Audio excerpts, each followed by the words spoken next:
So యథావిధంగా ఓటింగ్కి సంబంధించినటువంటి booth దగ్గర మనం వచ్చేస్తున్నాం. అయితే ఇప్పుడైతే నెల్లూరు రూరల్ సంబంధించి బుజ్జుబుజ్జు నెల్లూరు అంటే పోలింగ్ బూత్ వద్దకు మనం వచ్చేస్తున్నాం.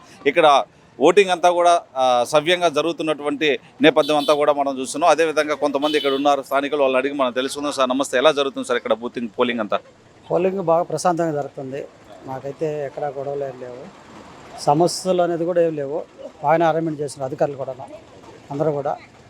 అయితే స్పీడ్గా కూడా కొంచెం ఇంతకుముందు గతంలో కంటే కూడా కొంచెం స్లోగా ఉంది, ఇప్పుడు స్పీడ్గా కూడా ఉన్నారు. ఎక్కువ పోలింగ్ శాతం కూడా పెరిగేటట్టు ఉంది. ప్రభుత్వం మారాలని కూడా జనాలు కూడా, ప్రజలందరూ కూడా ఆలోచనలో ఉన్నారు. ప్రభుత్వం మారితే బాగుంటుంది, గత ప్రభుత్వం బాగలేదని అందరూ కూడా బాగా ఓటింగ్ బాగా వస్తున్నారు. సో నెల్లూరు రూరల్ కోటమిరెడ్డి శ్రీధర్ రెడ్డికి సంబంధించింది, అదేవిధంగా ఆదాల ప్రభారెడ్డికి సంబంధించి హోరాహోరీగా జరుగుతుందన్నమాట. సో అందరూ కూడా సజావుగా ఓటింగ్ నిర్వహిస్తూ ఉన్నారా? ఓటింగ్ శాతం పెరిగిందని మీరు భావిస్తున్నారా ఈ బూత్లో? ఓటింగ్ శాతం పెరిగింది, గతంలో కంటే ఇప్పుడు పెరుగుతూ ఉంది. ఇప్పటికీ అసలు మేము చాలా ప్రతి ఎలక్షన్లో కూడా చూస్తున్నాం, కానీ ఈసారి బాగా పెరిగింది. తర్వాత ఏదైతే చంద్రబాబు నాయుడు గారు ఏదైతే ఈ సూపర్ 6 అని పెట్టారో, ఎన్ని పథకాలు కావచ్చు, ఇప్పుడున్న పరిస్థితి కూడా అభివృద్ధి కానీ ఇవన్నీ కూడా మళ్ళీ చంద్రబాబు నాయుడు రావాలని చెప్పి ప్రజలందరూ కూడా కోరుకుంటూ అందరూ సంతోషంగా వేస్తున్నారు.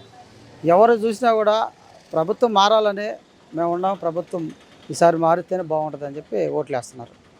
రైట్. ఏర్పాట్లన్నీ ఏవిఎం మిషన్స్ అన్ని వర్కింగ్ కానీ, అదేవిధంగా ఏర్పాట్లకు సంబంధించి మజ్జిగ, వాటరు, ఇటువంటి సదుపాయాలన్నీ కూడా ఏర్పాట్లు చేస్తున్నారు అధికారులు. అందరికీ బాగానే చేస్తున్నారు అధికారులు కూడా, సదుపాయాలు అందరూ కూడా బాగానే ఉంది. ప్రశాంతంగా ఎవరికి ఇబ్బంది లేకుండా ఇప్పుడు వరకైతే ప్రశాంతంగా జరుగుతుంది. ప్రశాంతమైనటువంటి వాతావరణం నెలకొందనమాట. ఇక్కడ మీరు మాటల్లో వింటుంటే ప్రశాంతంగా ఉన్నట్టు అనిపిస్తుంది ఇక్కడ, రైటా? ఇప్పటికైతే ప్రశాంతంగానే ఉంది.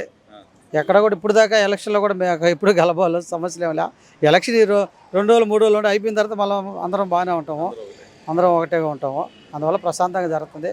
కాకపోతే కొంతమంది ఉంటారు కదా చిల్లర బ్యాచ్, అలాంటి వాళ్ళు ఏదైనా గొడవలు సృష్టించాలని ఉంటారు. మేమే ఎవరు కూడా గొడవలకు పోవద్దు, ప్రశాంతంగా పోలింగ్ జరగాలి. ఎవరైనా చిన్న ఉంటే సర్దుకొని పోండి అని చెప్పి చెప్తా ఉన్నాం.